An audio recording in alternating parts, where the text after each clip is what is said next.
As fears of a US-Iran war continue to surge across the globe, President Donald Trump has made headlines by boasting of a secret and mysterious weapon he calls the Discombobulator. Trump told the New York Post that the powerful new device, known as the Discombobulator, played a vital role in the dramatic US operation that captured Venezuela's Nicolas Maduro earlier this month. Reports claim the weapon caused all of Maduro's radar, missile, and defense systems to fail simultaneously during the covert strike on January 3. The president boasted that the device made enemy equipment not work, disabling defenses completely as US forces stormed into Caracas and took control. Trump added that he was not allowed to talk about it, but nevertheless confirmed that the technology had been deployed during the mission, according to the New York Post. Trump said to the Post, and I quote, "The Discombobulator. I'm not allowed to talk about it. They never got their rockets off. They had Russian and Chinese rockets, and they never got one off. We came in, they pressed buttons and nothing worked. They were all set for us." Trump's comments come on the heels of reports linking this same classified device to earlier pulsed energy weapons alleged to have caused Havana syndrome in US personnel. According to the New York Post, Venezuelan guards at the scene described suffering intense symptoms including nosebleeds and vomiting blood while the attack unfolded.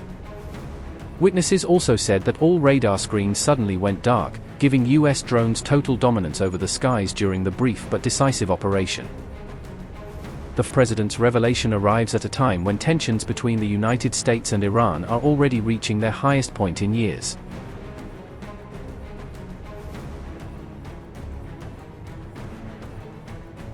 According to the Associated Press, the United States has recently intensified its military footprint around Iran, positioning new units and assets in key locations. The Pentagon has deployed a powerful carrier group accompanied by several thousand additional troops, dramatically increasing US forces across the Middle East. The USS Abraham Lincoln and its escort destroyers are continuing their approach toward the Persian Gulf, bringing a formidable American presence just beyond Iranian waters. Additional deployments include F-15E Strike Eagle fighters and military cargo aircraft, supporting both combat readiness and rapid logistics mobility in the region. Meanwhile, the United Kingdom, America's closest ally, has positioned its Typhoon fighter jets in Qatar to carry out strictly defensive missions in coordination with US Central Command. All of this is happening as Trump openly announces that an American armada is heading for Iran, a statement that has only increased fears of a direct confrontation.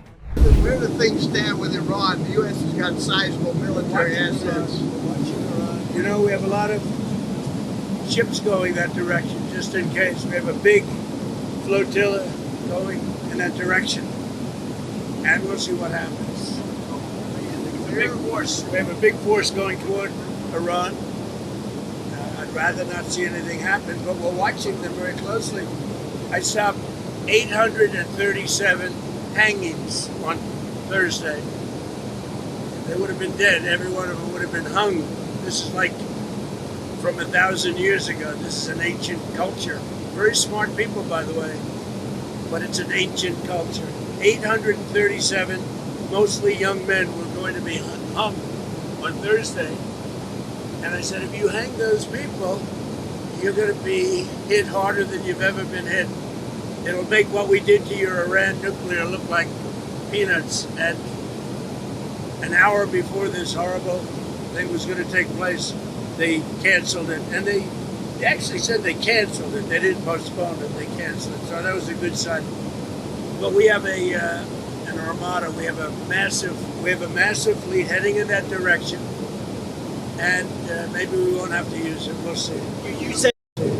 Would you like the supreme leader to step down or to go into exile? Right now. I don't want to get into that. But they know what we're looking for. You said today that they want there's a lot of killing going on. You said today they want to talk and we'll talk. You do? So if you set something up and they asked you to... Yeah, I do. I would. But, you know, we've talked to them a lot. They should have made a deal before we hit them with the nuclear, because we really, that was a devastating hit. That whole area is out of play. And if they try to do it again, they're going to have to go to another area. We'll hit them there too, just as easily, much more easily. Because that was very advanced. They were building that for 10 years. And they'd have to start anew. So, you know, there was a total obliteration.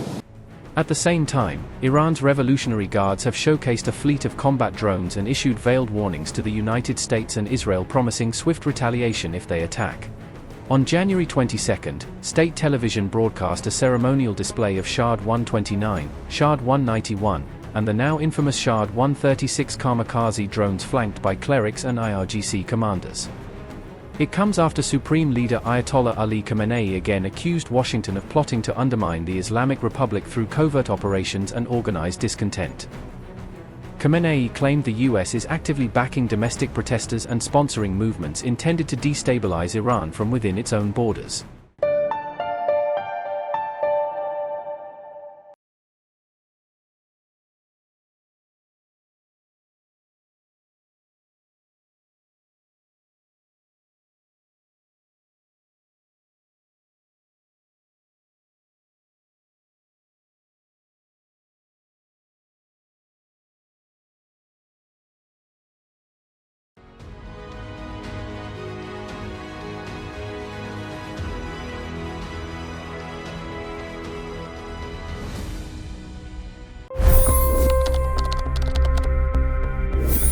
$25 crore गरीब गरीबी को परास्त करके बाहर निकले।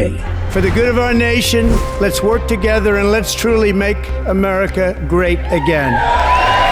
The fastest news breaks. Requested PM saying that look, you will have to speak to Putin and to Zelensky.